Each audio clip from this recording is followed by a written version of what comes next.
우리는 마땅히 옳은 것이 무엇인지 알면서도 행하지 않는 습관이 있습니다. 이것이 너무나 오랫동안 익숙한 나머지 이제는 당연한 것이 되어버렸습니다. 사랑해야 한다는 것을 알면서도 사랑하지 않습니다. 용서해야 한다는 것을 알면서도 용서하지 않습니다. 하나님을 신뢰해야 된다는 것을 알면서도 염려 속에 살아갑니다.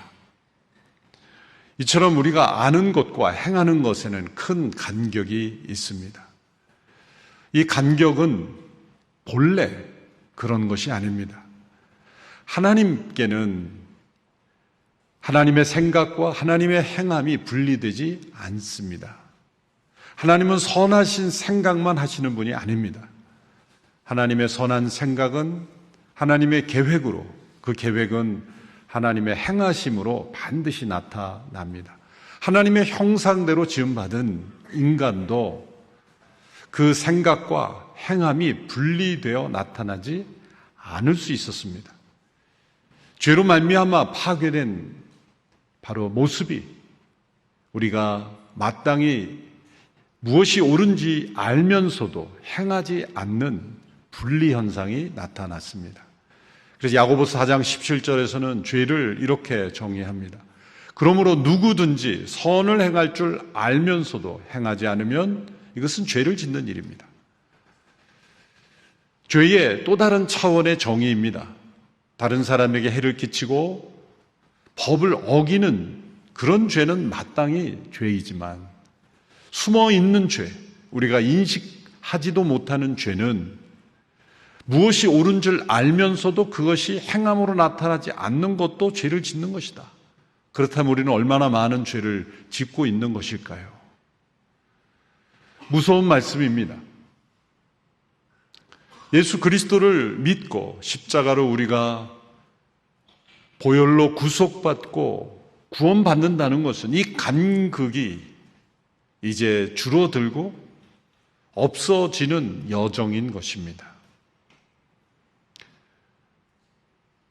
우리가 아는 것과 행하는 것이 분리되어 나타나는 것이 우리의 신앙 생활에 있어서 특별히 말씀과 관련해서 나타난다는 것이 오늘 본문의 지적입니다.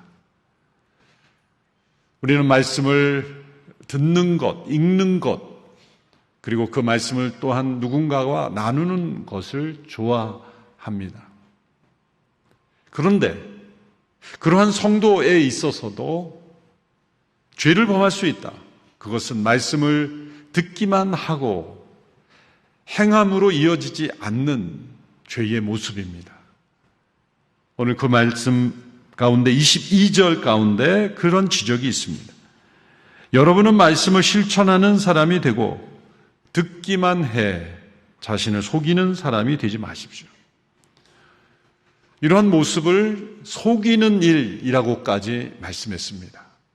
단순히 실수했다, 또 게을렀다라는 차원이 아니라 자신을 속이는 일이다 라는 강한 무서운 말씀을 주셨습니다. 왜 야고보 사도는 자신을 속이는 것이라고까지 말했을까요? 그것은 말씀을 듣는 상태가 어떠한 단계에 이르렀는가에 따라 좌우되는 것입니다. 여기서 말씀을 듣는 성도가 되었다는 것, 그것은 이미 어떤 단계를 지나왔다는 것을 의미하기 때문입니다. 야고보 사도는 이것을 우리에게 그림으로 보여줍니다. 거울을 보고 자신의 모습을 고치는 그런 모습인데요. 23절, 24절의 말씀을 보시면 만일 누가 말씀을 듣기만 하고 실천하지 않는다면 이 사람은 자기의 생긴 얼굴을 거울에 비춰보는 사람과 같습니다.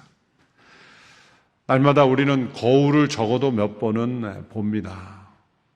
집을 나서기 전 자신의 외모가 제대로 단정하게 되었는지, 얼굴에 묻은 것은 없는지 확인합니다. 근데 만일 무엇인가 문제가 발견되었음에도 그대로 나오는 사람은 없을 겁니다. 물론 다른 사람 시선 전혀 개의치 않고 사는 분이 있긴 합니다. 외모에 문제가 있어도 나만 괜찮으면 되지라고 그냥 나서는 사람도 있을 수 있습니다.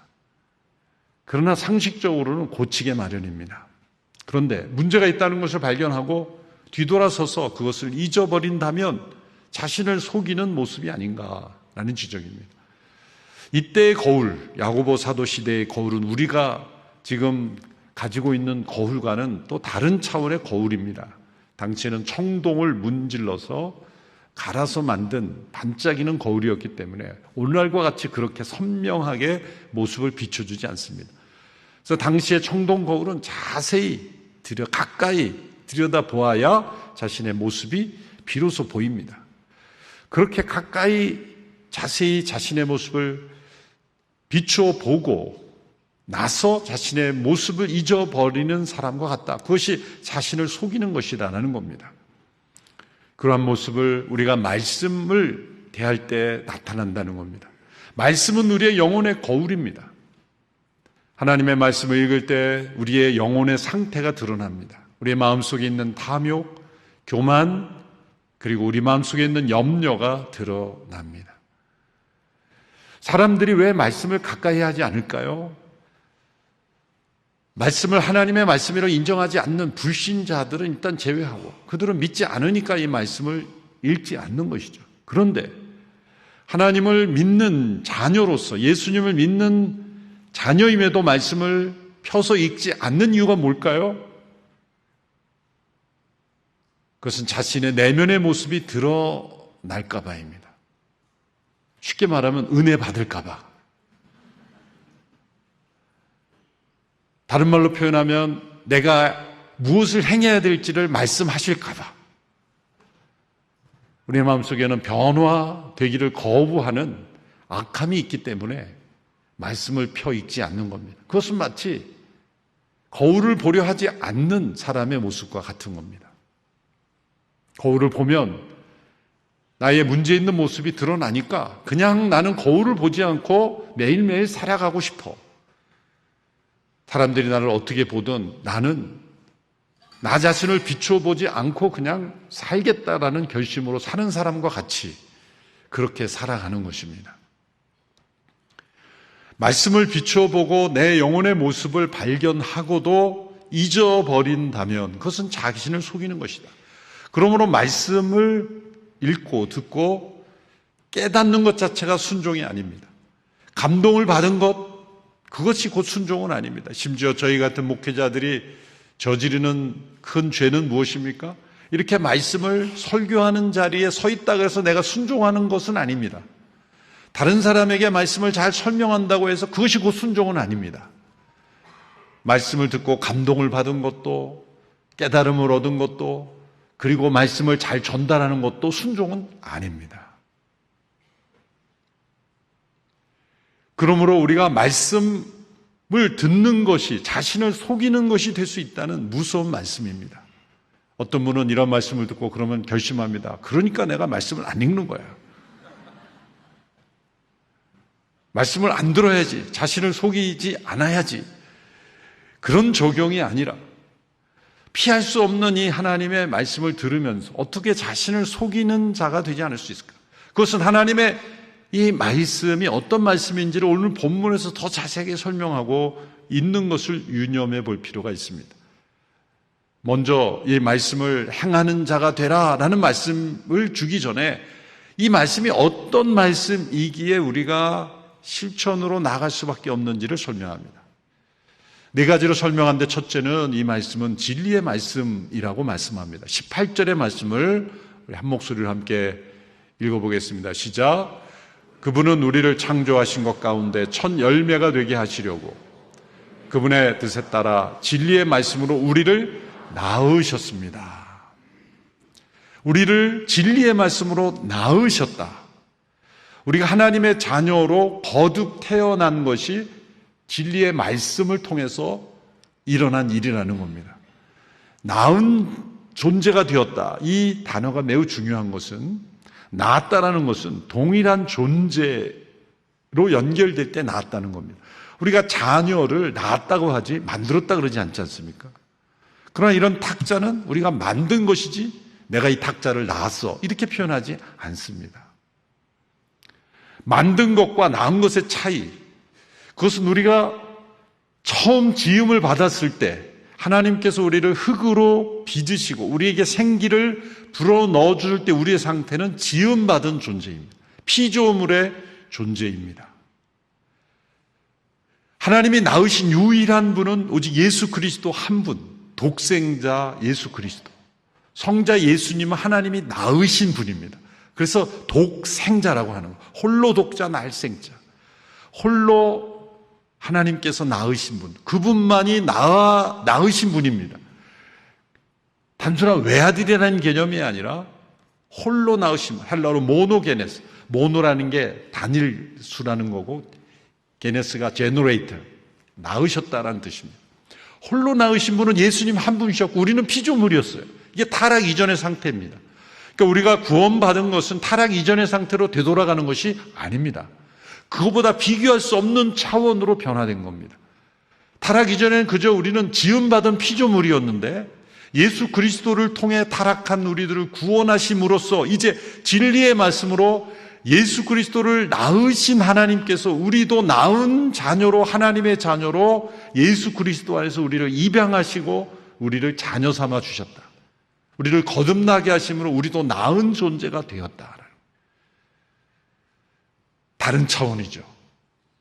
우리는 지음받은 존재에서 이제 진리의 말씀으로 낳으신 존재가 되었다는 겁니다. 이 엄청난 차이에도 불구하고 여러분의 표정이 놀라지 않는 책임은 저에게 있습니다. C.S. 루이스는 이 순전한 기독교라는 책에서 이것을 장난감 병정으로 예를 듭니다. 장난감 병정들이 있는데 그것이 군대가 되는 엄청난 변화. 이것은 상상할 수 없는 그런 본질의 변화가 일어난 겁니다. 그것이 일어난 이유가 바로 진리의 말씀을 통해서 우리에게 일어났다. 사도 베드로는 이렇게 말씀하죠. 우리가 거듭난 것, 우리가 하나님의 자녀가 된 것은 썩어질 씨로 된 것이 아니라 썩지 아니할 하나님의 말씀으로 된 것이다. 바로 그 진리의 말씀이 두 번째로 우리의 마음에 심겨진 말씀이라고 했습니다. 21절의 말씀을 함께 읽어보겠습니다. 시작. 그러므로 모든 더러운 것과 넘치는 악을 벗어버리고 마음에 심긴 말씀을 온유함으로 받으십시오. 이 말씀은 능히 여러분의 영혼을 구원할 수 있습니다. 마음에 심긴 말씀이라고 했습니다. 사람이 날 때부터 가지고 있는 양심이나 이성을 말하는 게 아니라 우리의 밖으로부터 하나님께서 우리에게 심어주신 말씀이라는 거죠. 그 진리의 말씀을 이제 마음에 심겨주신 겁니다. 언제 이 말씀이 심겨졌을까요? 구약의 에스겔이나 에레미야 선지자에게 약속하신 새 언약의 말씀의 핵심은 바로 하나님께서 주신 말씀을 마음에 심어주신다는 약속이었습니다. 왜요? 인간 밖에 있는 모세의 돌판에 새겨진 하나님의 율법은 사람이 준행할 수가 없기 때문입니다. 그 말씀이 부족해서가 아니라 사람의 악함 때문에 그 말씀대로 실천할 수 없기 때문입니다. 예수 그리스도의 십자가의 은혜와 부활의 역사 이후로 성령이 믿는 모든 사람들에게 임하셔서 하시는 말씀을, 진리의 말씀을 마음에 새겨주시는 겁니다. 그래서 에스겔과 에레미야서에서 내 영을 너희 속에 두고 내 새 마음을 주고 너희의 단단한 마음을 부드러운 마음으로 변화시켜주고 너희 속에 내 율례를 심어주어 행하게 한다는 말씀들이 반복되었습니다. 그것이 성령님이 오심으로 이루어진 성취입니다. 마음에 심겨진 말씀입니다. 모세 시대처럼 과거처럼 우리 밖에 있는 말씀을, 누군가의 교훈을 그저 따라 생각하고 내가 어떻게 행할 것인가에 아니라 우리의 마음에 심겨진 말씀을 따르라는 겁니다. 진리의 말씀이 마음에 새겨졌습니다. 그 말씀은 세 번째로 우리의 영혼을 능히 구원할 수 있는 말씀이죠. 능히 구원할 수 있는 말씀입니다. 예수 그리스도께서 다시 오실 때 우리는 온전한 구원을 경험할 겁니다. 그때까지 그 기간 동안 진리의 말씀이 우리의 마음속에 심겨짐으로써 그 말씀이 우리를 마지막까지 구원할 것입니다. 우리를 다시 태어나게 한, 우리를 낳으신 말씀이 우리를 그리스도의 날까지 우리를 온전히 구원하실 그 말씀입니다. 또한 그 말씀은 네 번째로 우리를 자유하게 하는 온전한 율법이라고 말씀했습니다. 25절의 말씀도 함께 읽겠습니다. 시작. 그러나 자유하게 하는 온전한 율법을 자세히 살피고 율법 안에 거하는 사람은 듣고 잊어버리는 사람이 아니라 실천하는 사람입니다. 이 사람은 자신이 행하는 일에 복을 받을 것입니다. 이 말씀을 자유하게 하는 온전한 율법이라고 말했습니다. 야고보 사도는 왜 이것을 자유하게 하는 온전한 율법이라고 표현했을까요? 역사적으로 이 말씀을 이해하지 못해 걸려 넘어진 사람들이 있습니다. 대표적으로 마틴 루터라는 종교개혁자입니다. 초기에 루터는 이 말씀을 받아들이기 어려워했습니다. 왜냐하면 로마서의 말씀에 근거하면 이 율법은 죄와 사망의 법이요 우리를 하나님의 진노로 가져가게 하는 율법이었기 때문입니다. 로마서와 대치되는 말씀처럼 보였던 겁니다. 그래서 루터는 야고보서 이 말씀을 주석을 하면서 초기에 그의 주석에는 그들에 비하면 이것은 로마서와 같은 다른 서신서를 말하는 것인데 그들에 비하면 이건 지푸라기 서신이다. 지푸라기와 같다. 그렇게 가치를 과소평가하는 그러한 주석을 썼습니다. 그것이 유명한 말이 돼요. 루터는 야고보서를 인정하지 않는다라는 소문이 계속 났지만 후기에 루터의 글들을 보면 이 평가가 다 사라집니다. 그의 잘못을 깨달은 거죠. 이 말씀이 상반되는 말씀이 아니라 보완하는 말씀이라는 것을 후대에 깨닫게 되는 겁니다. 어떻게 이것이 보완되는 겁니까? 왜 이것이 자유케 하는 율법인지를 알려면 이 율법을 처음 주신 자리로 되돌아가면 압니다. 하나님께서 이스라엘 백성들에게 시내 산에서 율법을 주셨을 때 시점은 무엇입니까? 애굽 땅에서 종되었던 그들을 자유케 하신 그 상황에서 시내 산에서 준 겁니다. 이 율법을 주시고 그들을 종으로 삼으려는 게 아니라 자유하게 하신 그 백성들에게 그 자유를 계속 누리게 하기 위해서 주신 것이 율법이라는 것입니다. 그러나 그 율법을 지킬 능력이 없었기 때문에 그들은 종으로 되돌아가려고 했고 또 하나님을 반역하는 우상을 섬겼던 것입니다. 율법이 문제가 아니라 백성들의 죄가 문제였던 겁니다. 그런데 이제 그것을 온전히 성취하신 분이 오셨습니다. 인간으로 오셨지만 하나님의 아들이신 그분, 하나님의 아들이시며 동시에 온전한 인간이신 예수 그리스도께서 그 율법을 온전히 이루심으로 우리가 그분을 믿고 그분 안에서 율법을 성취하신 그 은혜를 누릴 수 있는 다리가 세워진 것이고 길이 열린 것입니다. 그리고 그 법이 우리의 마음속에 심겨졌다는 겁니다. 정리하면 진리의 말씀이 우리의 마음속에 심겨지고 그 말씀이 우리를 능히 구원할 것이고 그 구원의 과정 속에 우리는 자유를 경험하게 될 것이다. 요약하면 예수님의 말씀과 일치하는 겁니다. 진리를 알지니 진리가 너희를 자유케 하리라. 진정 우리를 자유롭게 하는 것은 진리라는 겁니다. 그리고 그 율법 안에 거하는 자가 복이 있다라고 말씀했습니다. 율법 아래 거한다라고 하는 단어를 저는 이렇게 비유하고 싶습니다. 악기를 연주하는 연주자들이 있습니다. 악보가 있고 연주자가 있습니다. 하루아침에 그 악보가 연주로 나타나지 않습니다. 그 음이 정확하게 구현되고 작곡자의 의도대로 구현되려면 많은 연습이 필요하죠. 그러나 연습하면 도달할 수 있는 그러한 악보입니다. 그렇기 때문에 그 악보를 완벽하게 연주하는 연주자들이 있는 것이고 그런 음악들이 나오는 것이죠. 그렇지만 처음 그거를 연주하려는 할 때는 쉽게 되지 않습니다. 그래서 끊임없이 그 악보를 따라 연주하는 연습을 하는 겁니다. 어느 정도까지 연습을 해야 됩니까? 그 악보가 내장될 때까지. 그 연주자의 마음과 생각과 몸에 빌트인이 될 정도까지 연습을 해야 그 악보와 연주가 하나가 되는 것이죠. 그러면 그 연주가 일어날 때 연주자가 어떤 악기든지 연주할 때 자유롭게 연주할 수 있게 된 겁니다. 그때 쓰는 단어가 진정한 자유입니다. 그 연주에 감동을 받고 저도 한번 해봅시다 그러고 악기를 빌려가지고 제가 막 자유롭게 연주합니다. 저는 자유롭게 연주했어요. 듣는 분은 모두 집으로 돌아갈 겁니다. 그건 자유가 아니라 소음이기 때문에. 무슨 차이입니까? 저는 악보를 전혀 무시한 거죠. 아무렇게나 제가 연주한 것이죠. 지금 그 차이를 말씀하는 겁니다.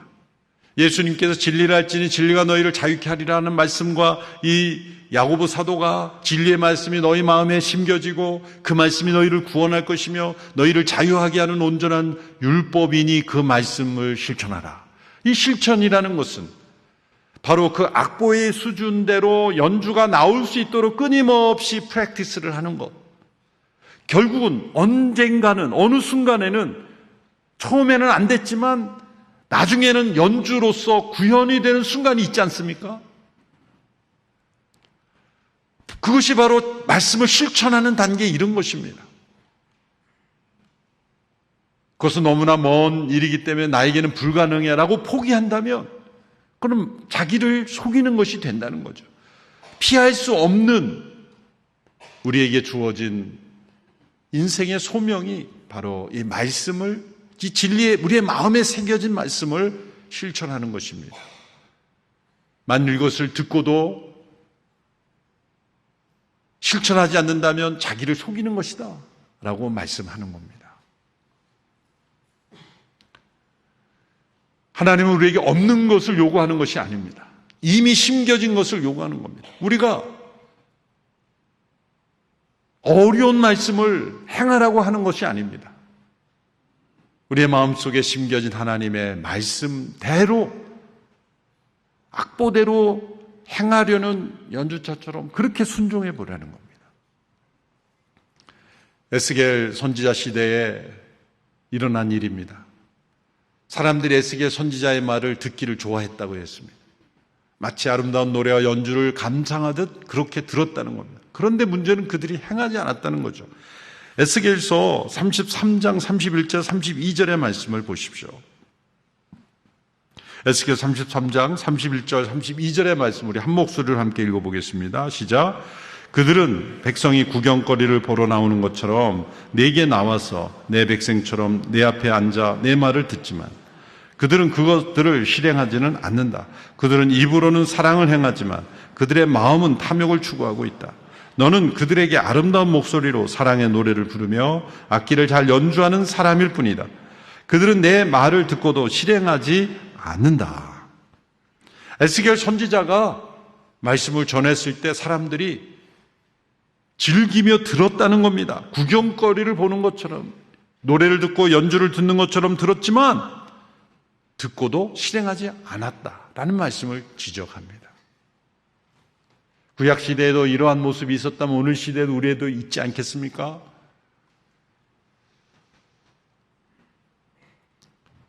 저 자신을 회개하는 마음으로 고백하는 이야기인데요. 신학대학원을 다닐 때 그때 저는 차세대 교육자로 일하고 있었고 주일마다 하용조 목사님 은혜로운 말씀을 듣고 있었습니다. 제가 다닌 신학교는 매일 채플이 있었습니다. 매일 채플이 있었어요. 채플 후에 이제 점심을 먹으러 가요. 그 사이에 이제 자유롭게 기도하다가 식사하러 가는 거죠.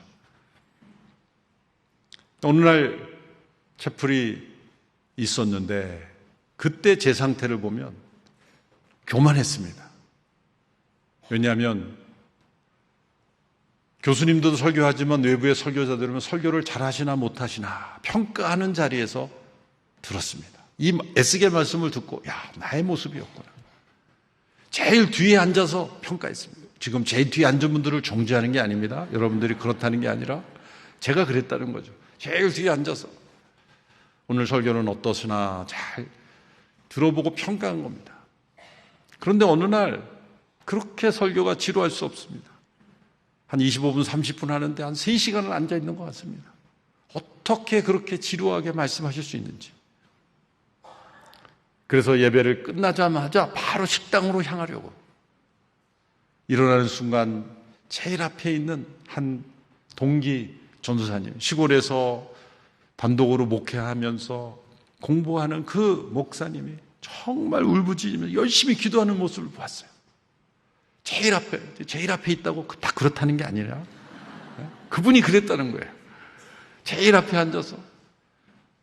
제가 생각할 때는 이렇게 지루한 설교 있을 수 있나? 그런 불만을 가지고 일어나는데 저는 순간 충격으로 어떻게 저런 설교를 듣고 저런 간절한 기도가 나올 수 있을까? 누가 문제입니까? 저의 문제였어요.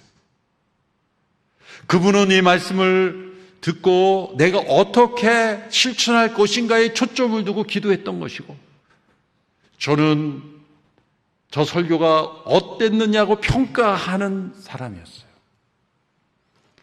그 말씀대로 행하려는 생각은 전혀 없었던 거죠. 그 신학교를 할 때는 많은 책을 읽고 많은 거를 들으니까 귀는 커져서 머리는 커져서 교만해지고 행할 능력은 없으면서 평가하는 자리가 되었던 거예요. 여러분, 우리가 설교를 많이 듣는다고 좋은 신앙인이 되는 것일까? 안 듣는 사람보다는 훨씬 낫죠. 좋은 설교를 듣면 우리가 순종하고 있는 것일까? 거기에도 위험이 있다는 겁니다. 그러니까 아예 듣지 말아야 돼 라는 결심으로 적용하면 안 되겠죠.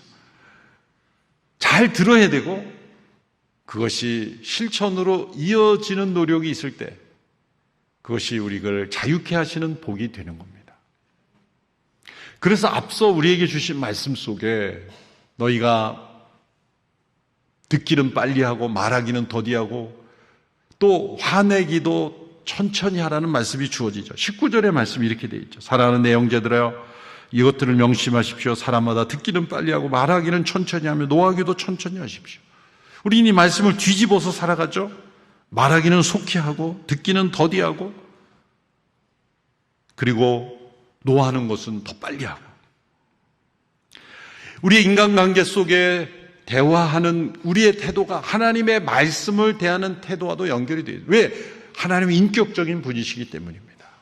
누군가의 말을 전혀 들으려 하지 않고 자신이 하고 싶은 말만 하고 더군다나 또 분노하기를 잘하는 사람은 하나님의 말씀 앞에서도 잘 귀 기울여 듣지 않을 뿐만 아니라 자신의 생각과 판단이 늘 앞서고, 분노가 있는 사람은 다른 사람의 말을 잘 들리지 않습니다. 그처럼 분노가 가득한 사람은 하나님의 말씀과 음성을 들을 수가 없는 겁니다. 그처럼 우리의 자신의 생각과 판단을 내려놓고 하나님의 말씀 앞에 겸손히 서는 자세, 그것을 오늘 본문에서는 온유함이라고 말합니다. 온유함으로 이 말씀을 받으라. 모세가 지상에서 가장 온유한 사람이라고 평가받았던 것은 그가 화를 낼 줄 몰랐다는 뜻이 아닙니다. 필요하면 화를 내야죠. 그런데 여기서 온유한다는 것은 하나님의 말씀과 주권 앞에 인정한다는 태도를 의미합니다. 모세는 화가 많았던 사람입니다. 여러분, 동족 히브리인들이 고통당할 때 애굽관원을 때려서 죽였습니다. 한 번 쳤는데 우연히 급소를 맞아서 죽은 게 아닙니다. 죽을 때까지 때린 겁니다. 얼마나 분노가 많은 사람이에요. 백성들이 속을 썩이자 돌판을 깨트려 버렸죠. 그거를 빻아가지고 갈아가지고 백성들에게 물에 타서 마시게 했죠. 얼마나 분노가 세한 사람이에요. 그러나 모세에게 있었던 것은 하나님의 말씀 앞에, 그 주권 앞에 인정하는 태도, 그것이 모세의 온유함이었다는 것입니다. 25절 마지막 말씀을 보십시오. 이렇게 행하면 그 행하는 일에 복을 받을 것입니다. 행하는 일에라는 단어를 직역을 하면 그의 행함 안에서라는 표현입니다. 행함 때문에가 아니라 행함 안에서 복을 받는다는 겁니다. 복이 행위의 대가가 아니라 그 행함의 과정 자체가 복이라는 겁니다. 만일 복이 행함의 싹이라면 우리는 하나님 앞에서 일꾼일 뿐입니다. 그러나 복이 행함의 자리라면 우리는 하나님의 자녀입니다. 그것 때문에, 행함 때문에 복을 받는 것이 아니라 그 순종의 걸음 안에서 이미 복을 누리는 것입니다. 순종하는 그 과정 자체에 복이 있다라는 겁니다. 용서한 뒤에만 복이 있는 것이 아닙니다. 용서하려는 그 마음의 움직임 자체부터 복으로 들어갑니다. 내가 나누고 섬긴 이후에만 복이 찾아오는 것이 아니라 나눔과 섬긴 그 과정 자체 안에서 하나님의 복이 임한다는 것입니다. 예수님께서도 말씀을 듣고 산상수훈의 마지막 결론에서 이 말씀을 듣고 실천하는 자는 반석 위에, 바위 위에 집을 세운 지혜로운 사람과 같다. 그러나 이 말씀을 듣고 행하지 아니하는, 실천하지 아니하는 자는 모래 위에 집을 세운 어리석은 사람과 같다고 말씀했습니다. 우리에게는 이 무엇이 옳은지를 아는 것과 이 실천에 깊은 간격이 있습니다. 이 간격은 우리 힘으로 없앨 수 없습니다. 어떤 노력도 이걸 없앨 수 없어요. 성육신하신 예수 그리스도의 십자가의 보혈과 부활의 능력과 성령님의 오심으로 인해서 이 간격을 연결해 주신 겁니다. 예수님을 믿는 이유가 바로 거기에 있습니다. 예수님을 믿음으로 의지하고 성령님께 주님, 내 안에 심겨진 이 진리의 말씀이 행함으로 나타날 수 있도록 도와주십시오. 마치 끊임없이 연습하듯이 우리가 사회에서 어떤 기술을 체득하기 위해서 열심히 프랙티스하지 않습니까? 그것이 어떤 기술이든 그것이 학문이든 그 정도의 실천으로 나아가면 하나님의 말씀은 우리를 자유케 하는 역사로 나타나게 될 것이라는 겁니다. 무엇보다도 그 과정 자체가 복된 삶이 될 것이다. 이 말씀을 통해 우리의 삶에 이런 복이 충만하게 임하게 되기를 축원합니다. 기도하겠습니다. 하나님 아버지, 진리의 말씀 우리 마음에 심겨주심으로 우리를 구원하시며 우리를 자유케 하심을 믿습니다. 이 말씀을 실천하는 저희들 되어서 주께서 약속하신 복을 누리는 저희들 되게 하여 주옵소서. 예수님의 이름으로 기도하옵나이다. 아멘.